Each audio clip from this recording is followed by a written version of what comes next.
next 10 minutes. This is my opportunity to tell you and show you what I believe the evidence will show. You've heard the state's opening statement, and now I will give mine. We have two very different outlooks on the events of August 25th of 2020. Kyle Rittenhouse was present in Kenosha, Wisconsin on the evening of August 24th. He stayed at his friend's residence, Dominic Black. He saw on the live streams and things like that the events of the 24th. He saw car source number one, as I refer to it, the one that's on the east side of Sheridan Road, burn, all of the automobiles burned, destroyed. He saw the looting going on. He saw the other businesses burnt down. And the next morning, he went down to downtown Kenosha to look at the damage. He stopped and he helped clean up at the old Ruther High School. I think it's called something else now, but when I was around here, it was called Ruther, and before that, Bradford. And he saw that. He met one of the owners from CarSource, and they talked, and they decided that they would offer their services, him and Dominic Black and Nick Smith, to help protect the property of CarSource. Ladies and gentlemen, the evidence will show, in spite of what the media and public statements and things like that have been, the evidence will show that Kyle Rittenhouse had strong ties to Kenosha. His father lived in Kenosha. His mother lived in Antioch, Illinois. Kyle worked here in Kenosha County at the Recplex in Pleasant Prairie as a lifeguard. He went downtown to clean up the graffiti. Him and Nick left there, and they decided to come back that evening and help CarSource Lot 2, which is at 59th and Sheridan, and initially CarSource 3 at 60th and Sheridan. And when they were doing that, they met other individuals who had come to town at the urging of websites and things like that, and then just a general, I would say, distaste for the destruction. And those guys from the West Bend area, Ryan Balch, Lukowski, Joanne Fiedler, agreed that they would all help protect the CarSource lots. And initially, they went to the lot. Please stop starting your sentences early in the evening. And what will end up he does it being, immediately. You will see the events of that night unfold in video and still photographs.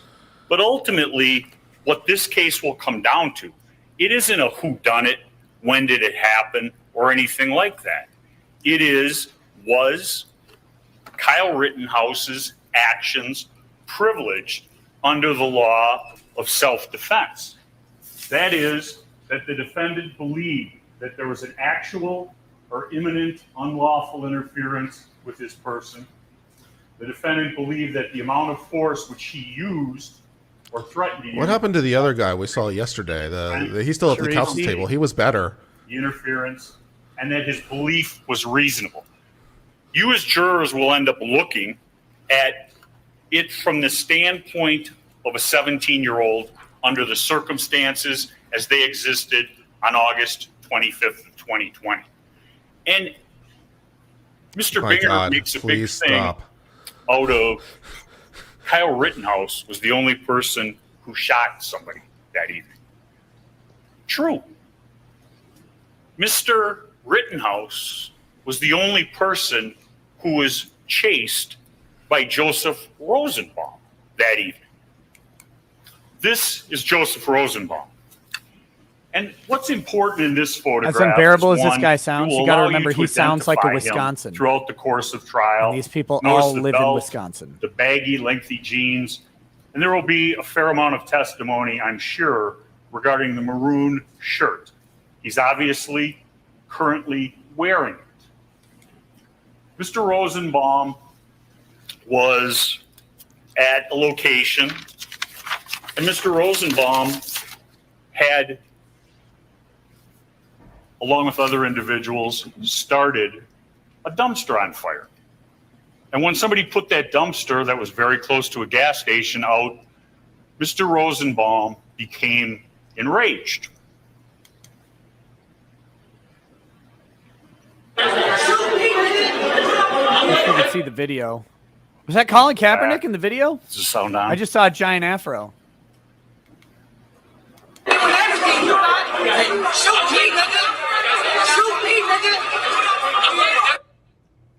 That's just a brief snippet of that. They got the shoot me interaction. N-words in there. And he was upset, and he's yelling that he wants to be shot. And you'll see individuals in the full video, which you'll see in the course of the trial.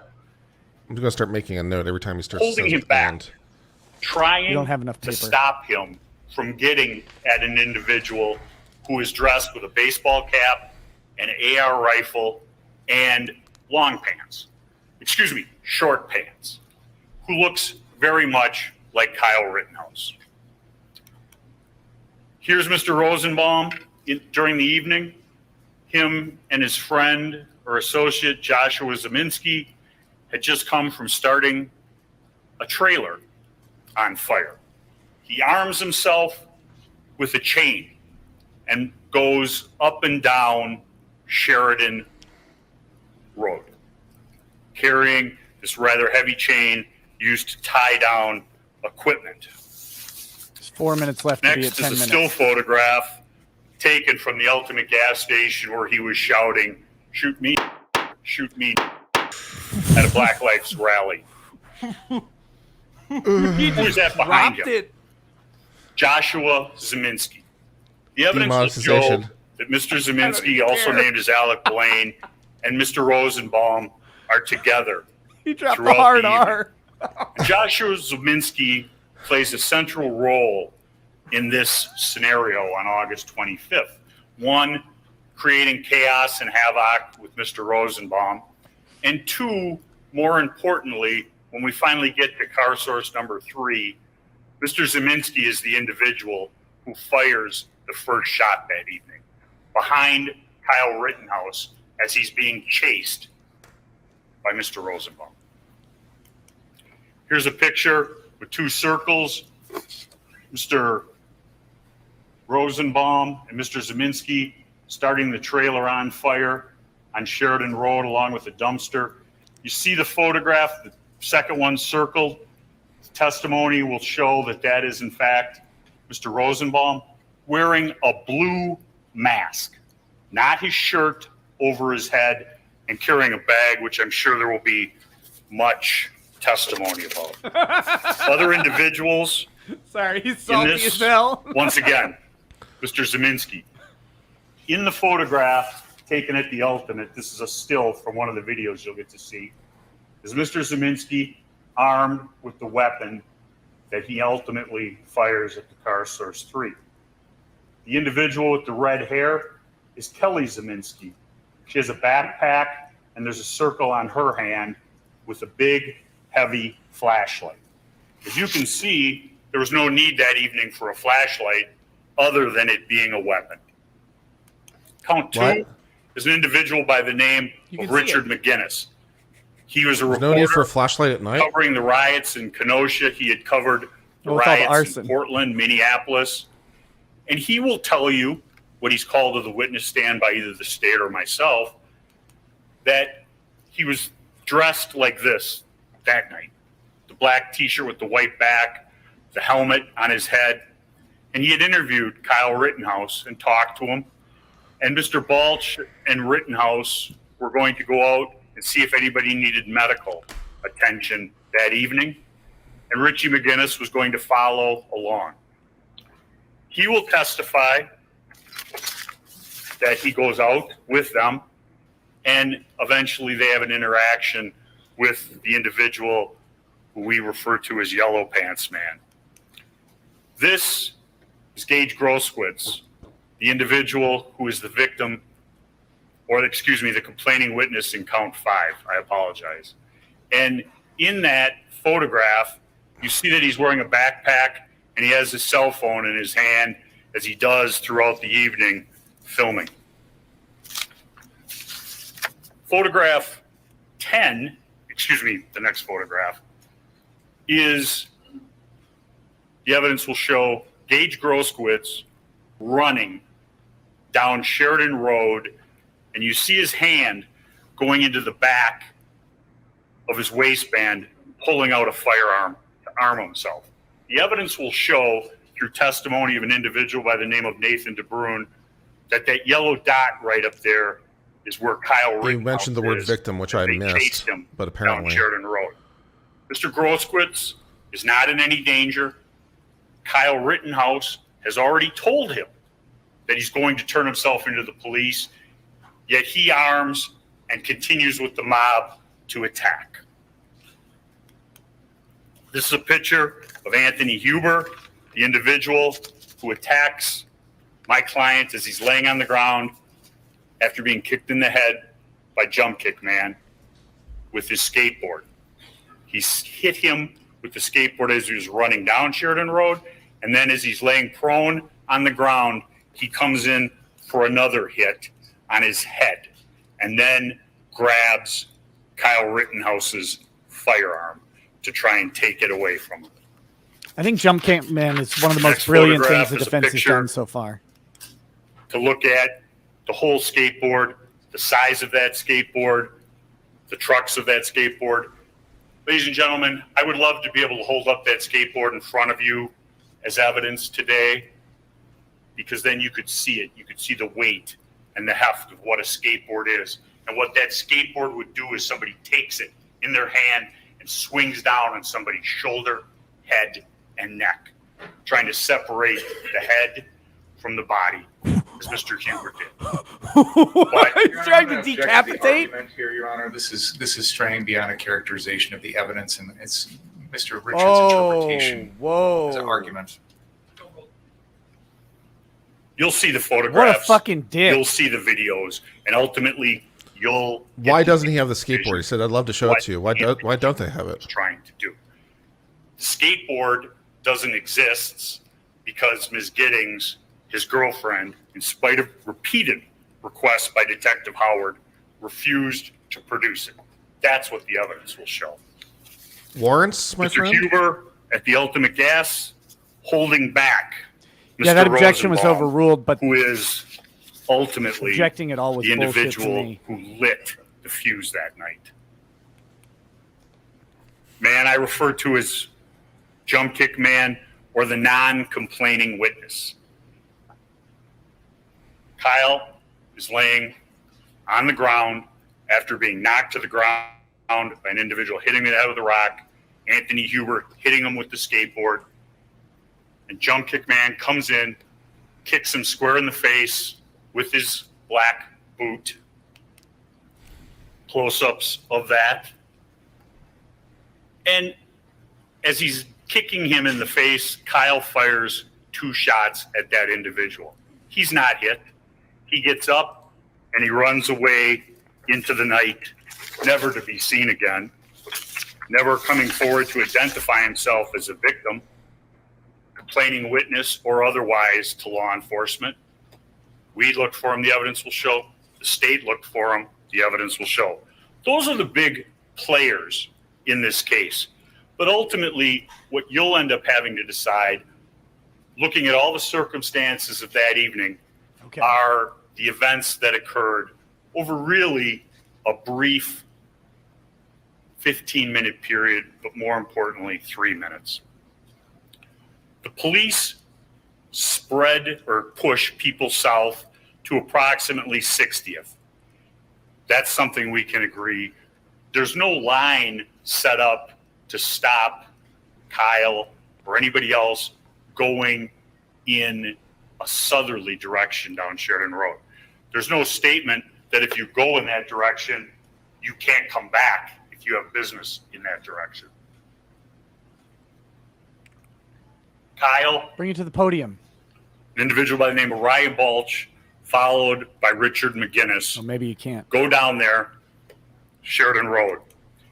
And at 11:40, they have a conversation yelling medic. And you'll see the videotape of this event. Kyle's got his medical bag, his gun, and he comes upon these three individuals. And the individual in the yellow pants accuses Kyle Rittenhouse of pointing a laser sight from a gun at him. Kyle shrugs it off, does not want confrontation with these individuals, does not point his firearm at them, and he leaves. Why does he leave? Because he doesn't want trouble.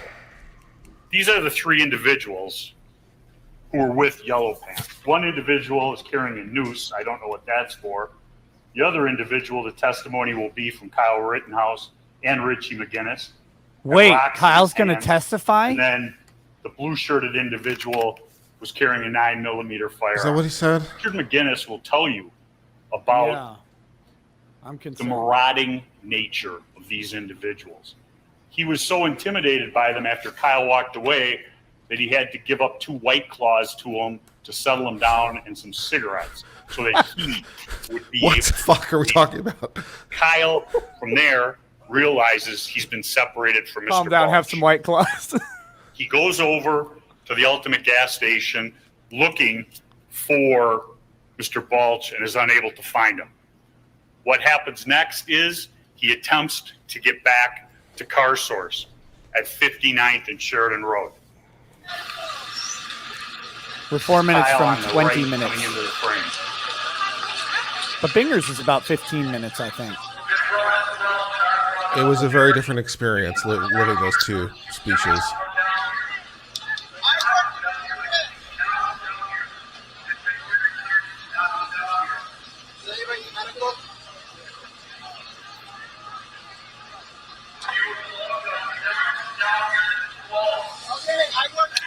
I work in that business. I am at that business. They don't let him pass. He goes back to the Ultimate gas station, and a few minutes later, at approximately 11:45, he receives a phone call from Dominic Black. Dominic Black informs him, the evidence will show, that they're breaking windows and starting fires down at Car Source 3. Go and stop them. He asks an individual for a fire extinguisher and asks the individual to go down to Car Source 3 with him. The individual gives him the fire extinguisher but does not go with him. And Kyle heads down to Car Source 3. So He was doesn't know requested to go. That's that Mr. Rosenbaum is down there. He's been asked to go down there by Nick Smith. He heads down Sheridan from 60th, walking to Sheridan and 63rd where the Car Source is. That's a picture of him from a video leaving the Car Source at 11:46 p.m. approximately. He has his firearm, and he has, as you can see in his other hand, a fire extinguisher to put out the picture, the fires and that are being started down there. This is an aerial photograph that the state had referred to in its opening, and it's actually started to roll, and you'll see circles in here. There's Kelly Zeminski in the green lettering, and that's a thermal image. Excuse me. I don't think I can start. It starts very slowly. This is the problem with tech. You can see people are labeled Richard McGinnis, Richie McGinnis, and they head down. Oh, this is the thermal imaging from the FBI. Which we can't see, which is lame. You see Mr. Rosenbaum come around. I'm hiding in the cars, beginning to chase my client. You'll see the flash of the firearm from Mr. Zabitsky. Oh, thank God. Oh, thank You'll see you. the flashes of his first shots. Not focused at all. I am not responsible for cutting this video. I don't know how it got the way it did chopped up. That's the FBI up in the plane that took this video.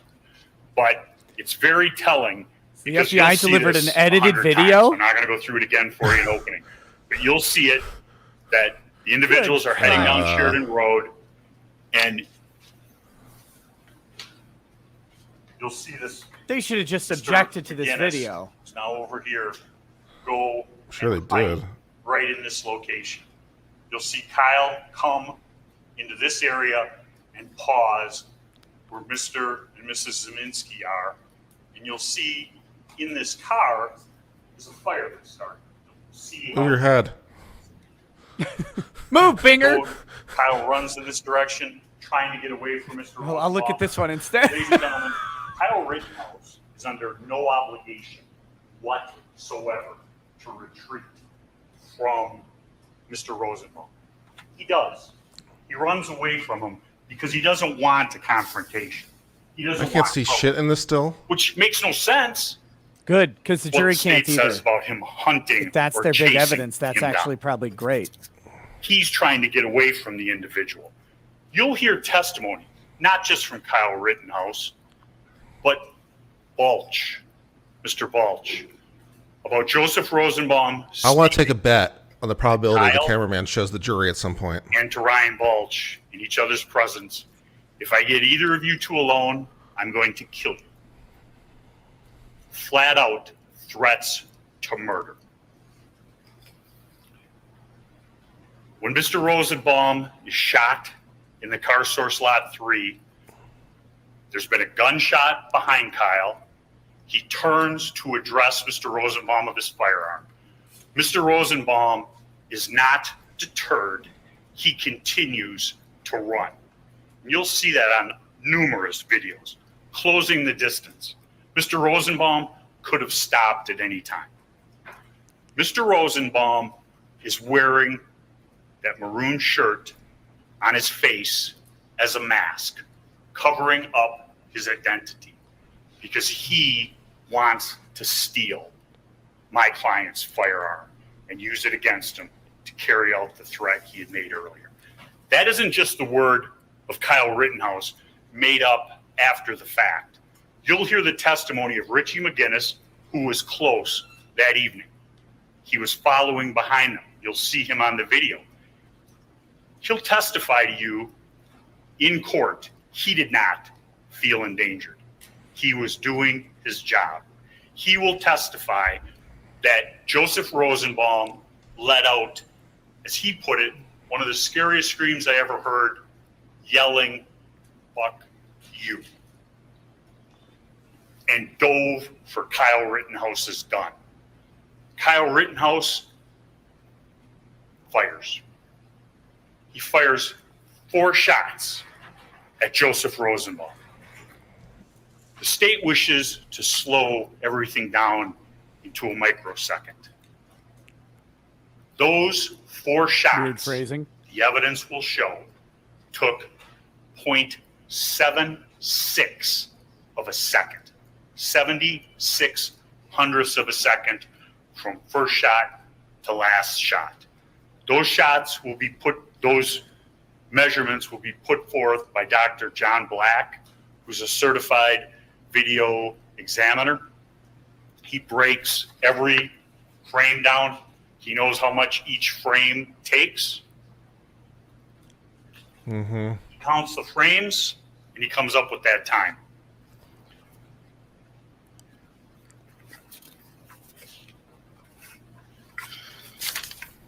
I think that was a That's little photograph unnecessary. Just could have stopped at 11:48. 0.76 seconds. That's car source 3. You see an individual right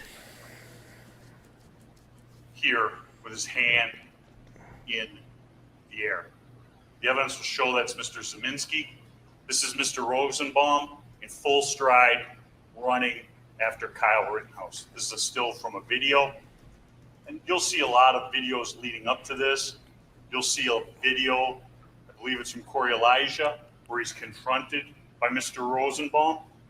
And he doesn't want a confrontation. And he goes, you'll hear it on the video. The video is not showing that confrontation, but you hear Kyle's voice. And he goes, friendly, friendly, friendly. He thinks because he's giving medical attention and helping people out, that people don't have an animosity against him. He's wrong, but that's the belief in his head, and Mr. Rosenbaum chases after him. And I believe Sounds like that Kyle's going to the be state will testifying want directly to say, his state of why mind. I don't did know he if go I agree down with there? that. He went down there because Nick Smith asked him to. Why didn't he keep running? One, you don't have to run. But two, I'll show you a video from 63rd looking back onto the car source lot, taken by an individual who will testify and his daughter. Next How do you photograph, make showing the video circled boring? again. That's what I want to know. Zeminski with the arm up, Rosenbaum in full stride chasing, and an arrow pointing to Kyle. This is the video from 63rd and Sheridan Road.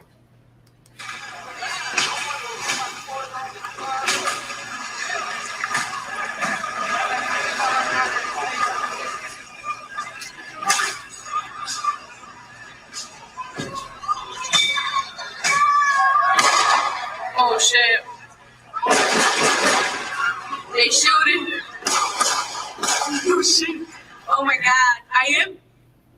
Why You'll did you see take that whole video during the trial. What That does that was video pointless. show? Individuals What does that video riding show? cars first, the The video rider shows nothing. destroying all of those vehicles.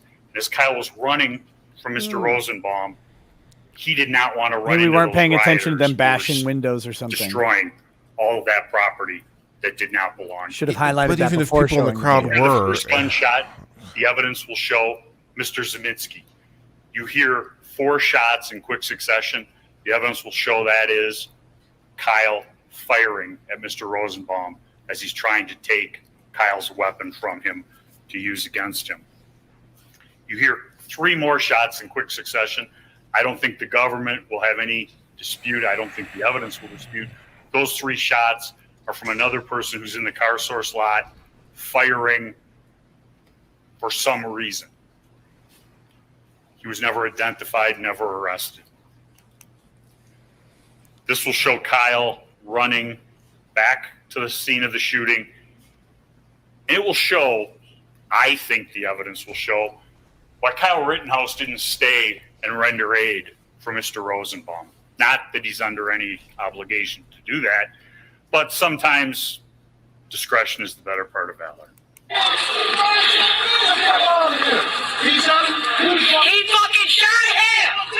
Get him there! He fucking shot him! He fucking shot him! He fucking shot him! Take 3 shots. how is that helpful to the defense? That dude shot him. Showing why That nigga just shot that dude! he's running. Cranium that Okay. Cranium that dude. He Individuals just shot were him. yelling, he just shot him, shoot him, and you can see one of them with a gun, Mr. and Mrs. Zeminski. He begins running down Sheridan Road. He's not taking his gun. He's not threatening anyone as he's running down Sheridan Road. He's running in a southerly, I always get my directions confused, a northerly direction from 63rd towards 60th. What is at 60th? The evidence will show that is where law enforcement is, and that's where somebody would run to be protected from a mob that wants to kill him. The evidence will show this next video taken from Gaige Grosskreutz. I think we're coming up on He 40 runs minutes up here. to Kyle. At this point, he is unarmed. Kyle does not point a firearm at him, does not For do 30. anything to dissuade him from approaching him. You'll hear on the video the exchange, and you'll see it. Hey, what are you doing? You shot somebody? Who shot? Who shot? Hey, stop him! You see him running with the gun at the ground away from Mr. Grosskreutz. Mr. Grosskreutz came up on Kyle, got very close. Did Kyle point a firearm at him? Did Kyle shoot at him? No. All he wanted to do was get to the police. But the mob is closing in, of which Mr. Grosskreutz is a member.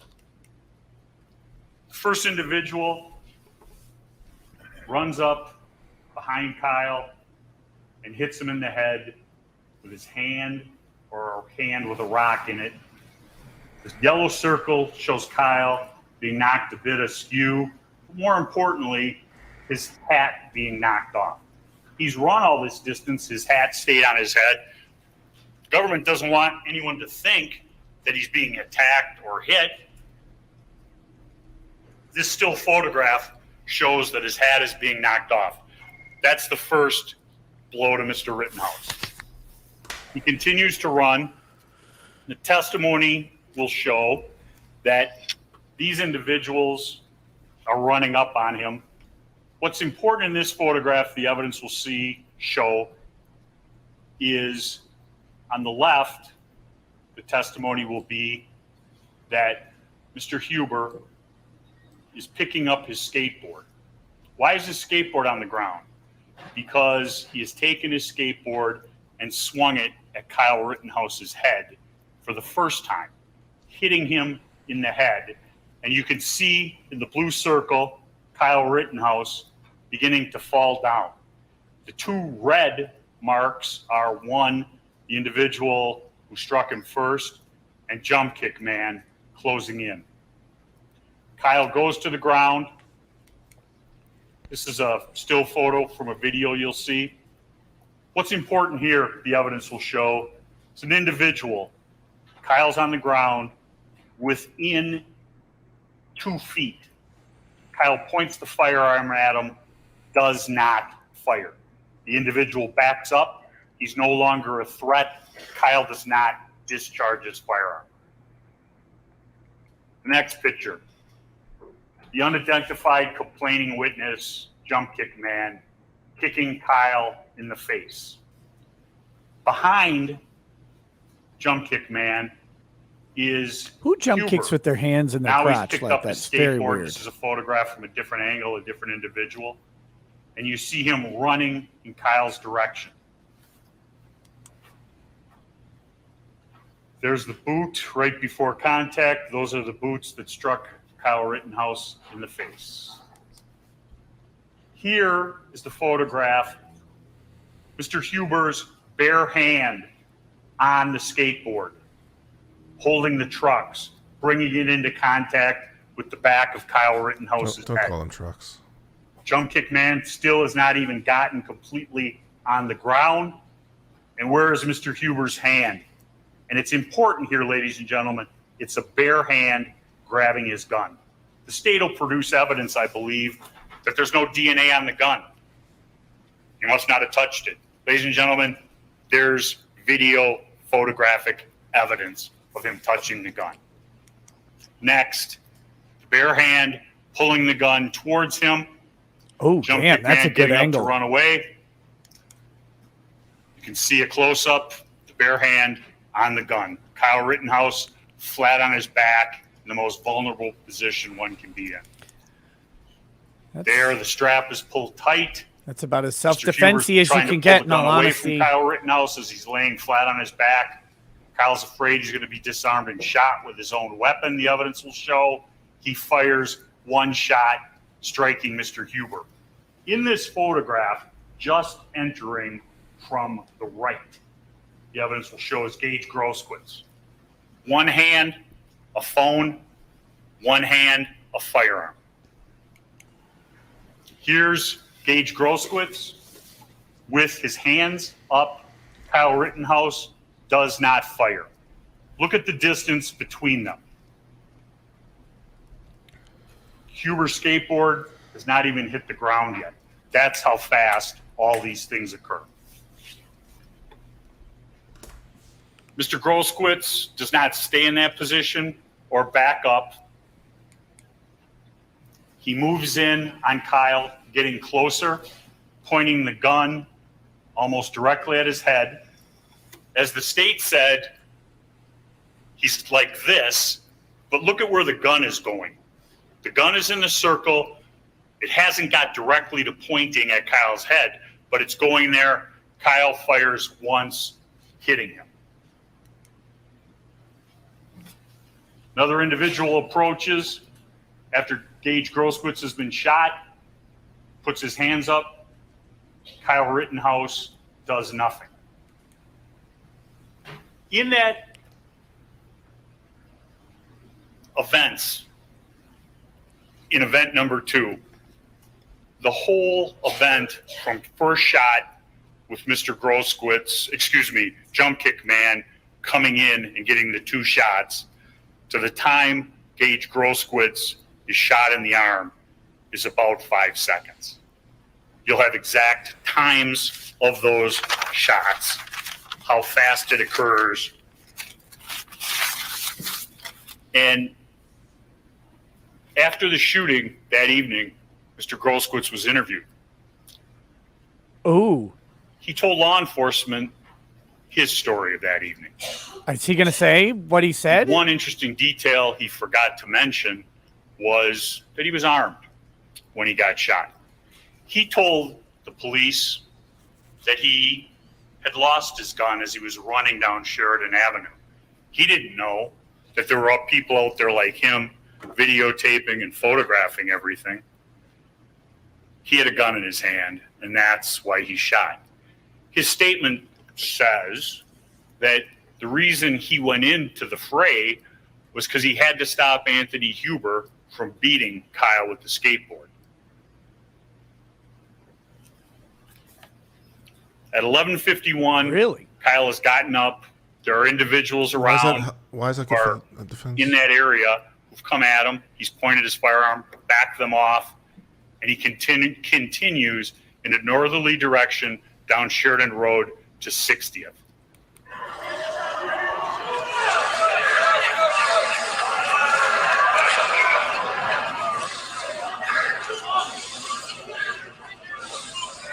He just shot them! Hey, dude right here just shot them! Dude right here just shot all of them down there! That dude just shot them up there! That dude right here! Yeah!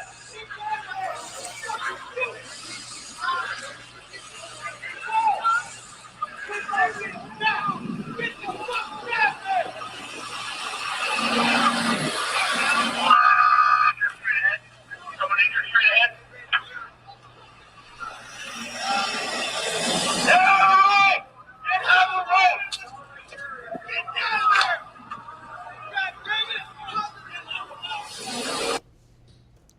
You see Kyle with his hands up approach the police car to turn himself in. The evidence will show that the police told him to get away from the car and go home. The police say that they pepper sprayed Kyle. Kyle didn't get hit with the pepper spray. He's not disputing that they might have shot pepper spray at him. That's why he backed up so quickly. He finally makes his way to car source 2 back at 59th, meets up with Dominic Black, Finger's the gotta be individual who sent seething him at how down to long car this is source right 3, now. tells him about what had happened. Dominic Black, I believe, will testify that he saw him. He was white as a ghost, sweating like a pig, and he was explaining what happened, saying he had to do it. It was self-defense.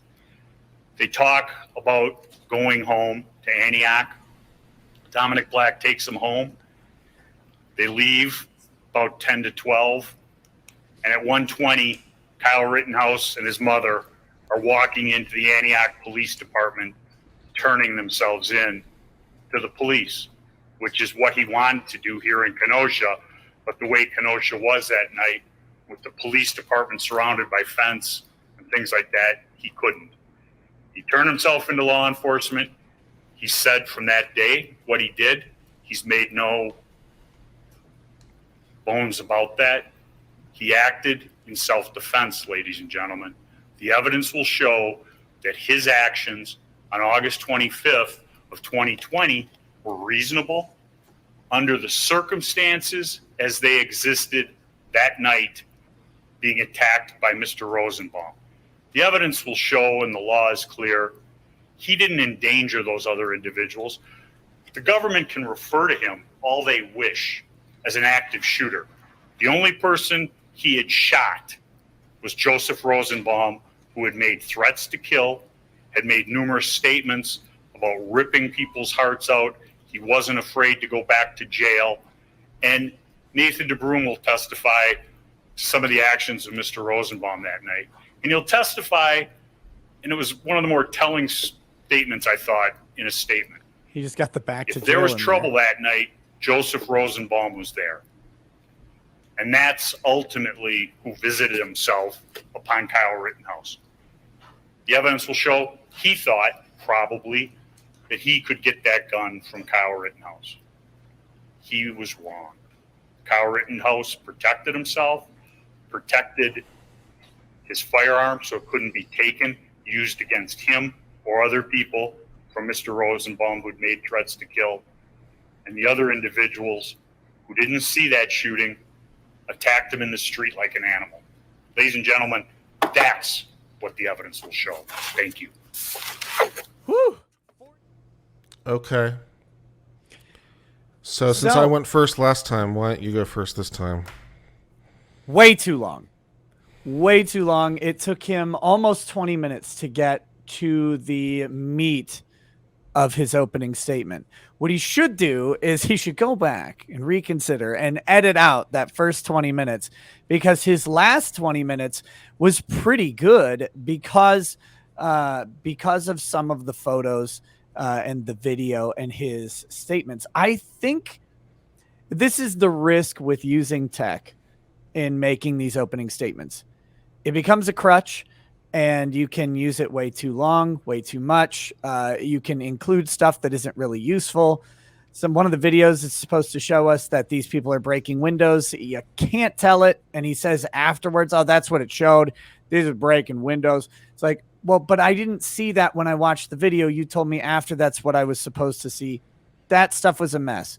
So the 41 exhibits or pictures, they weren't exhibits yet. The 41 pictures and videos, too much.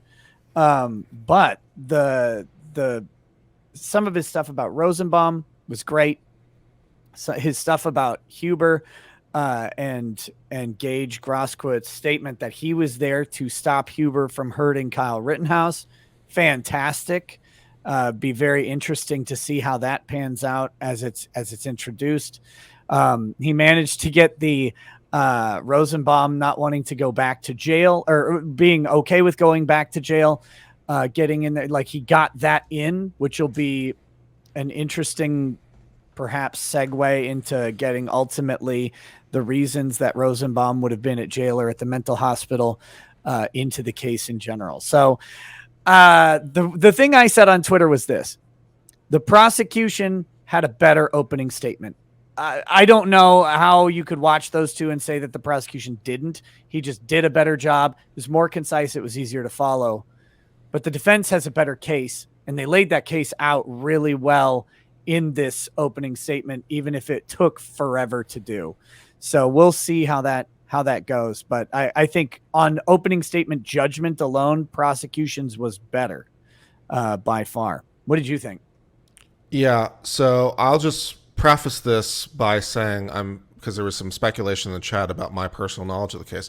I'm fairly familiar with the case. I've covered it on my channel, and I've been on the view that Kyle Rittenhouse has a valid self-defense claim. I've said it many times that I think it's a valid self-defense claim. So I have to, but what I have to do when I'm analyzing this is I have to put myself in the position of the jury, because the jury is supposed to look at the evidence only from what's in court. So to the extent they know anything, they're supposed to disregard that and not only look at what's being presented before them. So I have to put myself in that position when I'm analyzing this. For me, I thought this opening was like a 3 out of 10, possibly 2 out of 10, where the prosecution was 9. There were just a multitude of problems that I wrote down. The biggest overall problem, there are two big overall problems. One was the run-on sentences. There's just sentences that went on forever, and beginning new sentences with "and." The other big problem was he had no storytelling. He had no narrative architecture. This is what the prosecution did so well. They had a story, and they went through the story in a time sequence and with plot points and things that showed a direction and a narrative architecture. For me, the defense lawyer was presenting information, but there was no coherent or cohesive theme that was driving what he was saying. And also, unlike the prosecution statement felt like it was planned and rehearsed. And it didn't come off as rehearsed. What I mean by that is it seemed like something he had worked on and really gotten the wording down and gotten the timing down. It seemed like he could do it basically from memory. He had that statement down. The defense seemed like they were making it up on the fly. I don't know if that's true or not, but that's just the way it came off. Or that he's just making things up. It didn't seem planned out.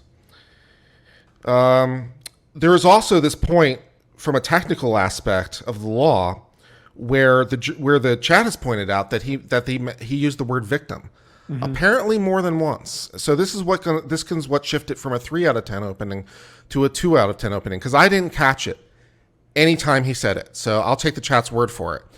But if he used the word victim in relation to these people, then the state has the argument of reopening that door. And so if they're now able to refer to these people as victims going forward, he sabotaged what was a major win for him. As a comment I made earlier, it's like, how do you make the videos and photographs of the thing boring? Because it was boring. It was, and he did get better at the end. I'll give him credit for that. He got better at the end, finished okay. But the first 30 minutes really were not good. So that's what I think. If you had to base it right now, you'd say that Kyle's going down in flames, which is not my preferred conclusion, but that's where I think, I thought it was pretty bad. I disagree with the assessment that basing it on the opening statements would say Kyle's going down in flames. I think that the prosecution delivered a better opening statement, but I don't think it was a case-winning opening statement versus the defense's opening statement, personally. I think the defense, again, had a bloated opening statement, way too much extraneous stuff. As long as shit. I forgot to mention that too. Oh God. Yeah, it was long as hell. Getting to the worst part for me was getting to it. That's what took so long. It's like, just get to the opening statement, please. Can we get to where your thing is? But he had too much of a lead up. But he did have some really good stuff in there, and some of those photos are fantastic. Photos from angles that I hadn't seen before, which is nice. I've watched a lot of the video, but they grabbed some really good still frames of the hand on the gun. They've got, I don't think his showing of Grosskreutz advancing was a very good still frame. Yeah. That's weird, because he's like, look at how he's closer. It's like, well, you picked a completely different angled image. So I don't know that that's super helpful, but yeah, and pointing out that Gaige lied about having his firearm is an interesting sort of addition there as well. So it's, and I think that's kind of important, because Gaige is going to be the one testifying, right? Like, the other two are dead, as the prosecution is very happy to say. They're dead, so they won't be testifying. Gaige will, and he's already brought up credibility issues with Gaige, and I think he's on the road, although I think it's mostly Binger's fault to bring in Rosenbaum's criminal history. And someone pointed out to me, this is something I missed in the prosecution's opening statement, which I wish I would have caught it. The prosecution said that Huber was a good guy, which is quintessential character statement that can open you up to introducing. If he said that, that would be. And I'm not. Please understand, when I'm giving assessment, I'm basing it off of what has been said in court up to this point, because that's what the jury has to do. Where are we right now? So, am I saying that Kyle is toast? When I said that, did I mean based on everything that will be admitted? No, I thought I was fairly clear, but I'll say it again.